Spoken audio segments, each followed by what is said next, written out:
आपके जितने भी डाउट होने वाले हैं इस सीरीज में वो खत्म हो जाएंगे। एसआई जॉइंट भी बहुत ही ज्यादा कॉमन है। एसआई जॉइंट पे यानी ज्यादातर पेशेंट को अलग अलग कंडीशंस होती हैं और सभी लोग एक सी एक्सरसाइज करते हैं या सो हेलो व्यूअर्स, आज हम बात करेंगे बैक पेन के बारे में। इस वीडियो के बाद आपको किसी दूसरी वीडियो में जाने की जरूरत नहीं पड़ेगी, ये मैं आपको कमिटमेंट करता हूं, ठीक है।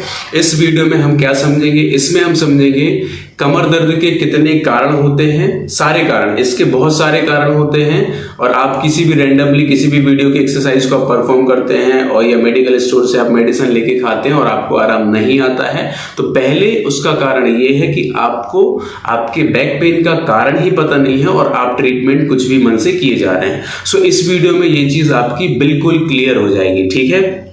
साथ ही वीडियो के एंड में जो है मैं आपको एक ऐसा एक्सरसाइज प्रोटोकॉल बताऊंगा जिसमें किसी भी प्रकार का अगर आपको किसी भी कारण से अगर आपको कमर में दर्द है, अकड़न होती है, जकड़न होती है, उन एक्सरसाइज को आप परफॉर्म करेंगे तो आपको जो है आराम आ जाएगा, लेकिन ठीक नहीं होगा। ठीक होने के लिए आपको स्पेसिफिक कंडीशन वाइज एक्सरसाइज करनी पड़ेगी, ठीक है।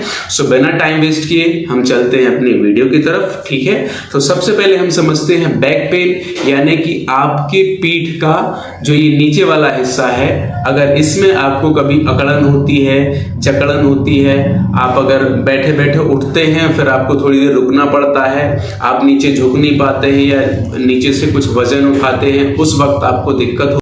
सो ये जो सिम्टम्स हैं पूरे लो बैक पेन के हैं। अब इसके कारण समझने से पहले हमें ये समझना है कि आपका कमर का हिस्सा, इसका स्ट्रक्चर क्या है, इसी के पीछे पूरा साइंस है आपके बैक पेन का, ठीक है। तो सबसे पहले जो स्किन के बाद स्ट्रक्चर्स होता है वो होती है मसल्स, ठीक है। मसल्स होती हैं, उसके बाद होते हैं हमारे लिगामेंट्स जो कि हड्डियों को जोड़ के रखते हैं, इसके बाद होती है हमारी बोन्स यानी कि हड्डियां, और इन हड्डियों के जॉइंट्स यानी जो हमारी स्पाइन के एलिमेंट्स हैं जिनको हम वर्टिब्रा बोलते हैं, तो ये आपस में जुड़ी होती हैं। इनके जोड़ में कोई दिक्कत तो नहीं है, अगर उनमें दिक्कत होगी तो आपको बैक पेन होगा, ठीक है। तो ये हमने एक ओवरव्यू दे दिया। सो अब हम इसको डिटेल में समझेंगे, ठीक है।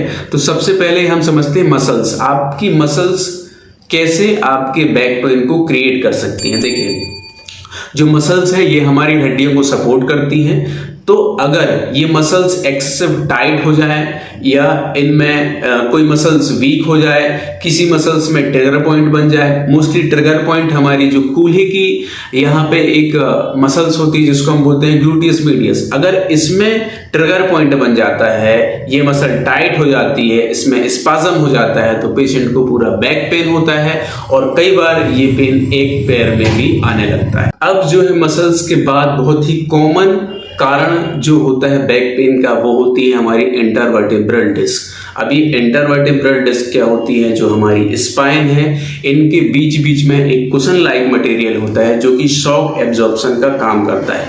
जब हम मूवमेंट करते हैं तो एक स्प्रिंग जैसा, स्पंज जैसा मूवमेंट करता है। अब इसमें एक्सेसिव वेट आने की वजह से ये फट जाए या इसमें कभी स्वेलिंग आ जाए, मतलब सूजन आ जाती है, कई बार ये स्लिप हो जाती है जिसको हम स्लिप डिस्क भी बोलते हैं। तो अगर इसमें कोई प्रॉब्लम आती है तो भी आपको बैक पेन होता है। इसके अलावा जो कंडीशन होती है बैक पेन की, उसमें क्या होता है, हमारी जो हड्डियां होती हैं, स्पाइन की जो ये हड्डी होती है, इनका एक पर्टिकुलर गैप होता है, इनका एक पर्टिकुलर शेप होता है, यानी कि ये हमारी कमर के पास में इस सी शेप में अरेंज होती है।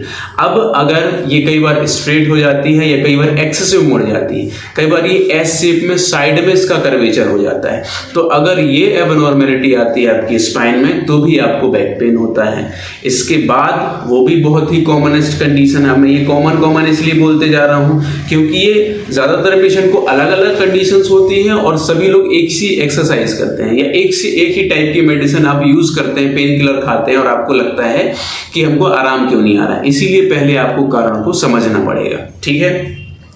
तो जो हड्डियों की एबनॉर्मेलिटी के बाद क्या होता है, कई बार जो हमारी रीढ़ की हड्डियों के जॉइंट्स होते हैं, आपस में ये जॉइंट होते हैं जिसमें ये जोड़ जो है मूव करता है, इसमें जो है एक लिब्रिकेंट होता है, यानी कि इसके अंदर अब एक लिक्विड होता है जिसको तेल जैसा पदार्थ अपन कह सकते हैं, जिसको साइनोवियल फ्लूइड बोलते हैं। इसका काम होता है प्रॉपरली स्मूथ मूवमेंट को करना। तो ओवर द एज ऑफ 40 यानी कि 40 साल 45 साल के बाद में ये लिक्विड कई बार कम होने लगता है, ये जॉइंट आपस में स्टिफ होने लगते हैं, ठीक है। इन जॉइंट का प्रॉपरली मूवमेंट नहीं होता है तो भी पेशेंट को बैक पेन होता है, ठीक है। अब इसके बाद एक जॉइंट और होता है इसमें, वो मिस हो गया था, वो था हमारा एसआई जॉइंट। एसआई जॉइंट भी बहुत ही ज्यादा कॉमन है एसआई जॉइंट पे, यानी कि हमारा जो ये हिप बोन होती है और रीढ़ की हड्डी होती है, इनके दोनों के बीच में एक जॉइंट बनता है। ये जॉइंट बहुत इजीली कई बार स्टिफ हो जाता है और कई बार ज्यादा मूवमेंट होने लगता है। एक फिक्स अमाउंट में मूवमेंट होना चाहिए, तो अगर इसका मूवमेंट कई बार रुक जाता है या ज्यादा होने लगता है तो भी पेशेंट को बैक पेन होता है, ठीक है। कई बार ऐसा होता है कि अगर आपको ट्रॉमेटिक इंजरी होती है, कोई एक्सीडेंटल केस होता है या आप एक्सेसिव झुक जाते हैं, कुछ वजन उठा लेते हैं, तो आपकी लिगामेंट्स यानी कि जो हमारी हड्डियों को पकड़ के रखते हैं, हड्डियों को बांध के रखते हैं, कई बार उसमें स्ट्रेच आ जाता है, वो ओवर खिंच जाते हैं, उनके सेल्स जो हैं टूट जाते हैं, तो भी आपको बैक पेन होता है। अब इतने सारे कारण होते हैं बैक पेन के जो कि हर पेशेंट को अलग अलग वेरी करते हैं, और आप सोचते हैं कि हम किसी एक पर्टिकुलर एक्सरसाइज की कोई वीडियो देख लेते हैं या तो हम किसी मेडिकल स्टोर से बहुत सारी अलग अलग दवाइयाँ लेके आएंगे और वो ठीक हो जाएगा। तो ये ही सबसे बड़ी गलती है जो आपको नहीं करना है, आपको अवॉइड करना है, ठीक है। सो ये हमारी बैक पेन सीरीज का ये पहला वीडियो है जिसमें हम एक के बाद एक जितनी भी कारण होते हैं हमारे बैक पेन के उनका हम डिस्कस करेंगे, साथ ही उसका एक्यूरेट ट्रीटमेंट क्या होगा वो हम आगे की वीडियो में जानेंगे। यानी कि हमने अगर आज मसल्स के बारे में पहले पढ़ा है तो कल की वीडियो में मसल्स को आप थोड़ा सा डिटेल में पढ़ेंगे और उसकी एक्सरसाइज क्या होगी वो हम आपको एक्सप्लेन करेंगे, जिससे आपको सही सॉल्यूशन मिलेगा। कई बार तो ऐसा भी होता है कि आप गलत एक्सरसाइज कर लेते हैं, क्योंकि अगर जो एक्सरसाइज मस्कुलर पेन के लिए हेल्पफुल है वही एक्सरसाइज अगर आप जॉइंट में एबनॉर्मेलिटी है या आपकी वर्टेब्रा खिसक गई और उसके बाद उस एक्सरसाइज को करेंगे तो वो आपके पेन को बढ़ा देगा। यानी कि आपको बिना किसी गाइडेंस के एक्सरसाइज नहीं करनी है। ये वीडियो आपके लिए सिर्फ एजुकेशनल पर्पस के लिए है, ठीक है। जो अब जैसा कि मैंने आपको बताया है कि हमारी बैक पेन सीरीज का पहला वीडियो है, आगे समझेंगे वो इन्हीं कंडीशंस को एक एक करके, यानी कि मसल्स पेन के लिए कौन सी एक्सरसाइज होनी चाहिए और आप कैसे पहचानेंगे कि आपको मसल का दर्द है, ठीक है, या आपको जो है आपकी स्पाइन टेढ़ी तो नहीं हुई है, अगर हुई है तो उसकी क्या एक्सरसाइज होगी, है कि नहीं, या आपको डिस्क बल्ज तो नहीं है, डिस्क की बीमारी तो नहीं है कि नहीं है, ये आप खुद कैसे घर में पता कर सकते हैं, उसकी एक्सरसाइजेस क्या होती हैं, ये सारी चीजें हम आने वाली वीडियो में जानेंगे। सो तब तक के लिए इस चैनल को आप सब्सक्राइब कर दीजिए, लाइक कर दीजिए।